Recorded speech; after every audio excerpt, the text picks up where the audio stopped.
Cultural ফেসিলিটিপত্র তারা বিভিন্নভাবে এই হাসিনা এবং তার দোষরদেরকে রিলিভেন্ট করার চেষ্টা করছে। তারা এই গণহত্যা এবং শিশু হত্যাকারীদের প্রতি সিম্পিতি তৈরি করার চেষ্টা করছে।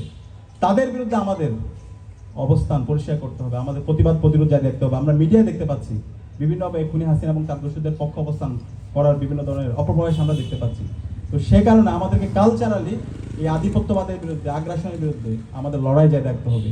সে জায়গায় শহীদ ফেলানি থেকে শুরু করে সকল সীমান্তে যারা শহীদ আছে তাদের যে লড়াই, আজাদির তাদের যে লড়াই, সেই লড়াইগুলো আমাদের গানের মাধ্যমে, কবিতার মাধ্যমে, নাটকের মাধ্যমে আমাদের ফুটিয়ে তুলতে হবে। জুলাইয়ের আমাদের যারা শহীদরা আছে তাদের যে সংগ্রাম, লড়াই, সেগুলো আমাদের কালচারালি আমাদেরকে রিলিভেন্ট করতে হবে। তো এই সাংস্কৃতিকভাবে যদি আমরা একটা বিপ্লব করতে পারি তাহলে আমাদের এই বিপ্লবটা অনেক বেশি সাস্টেন হবে।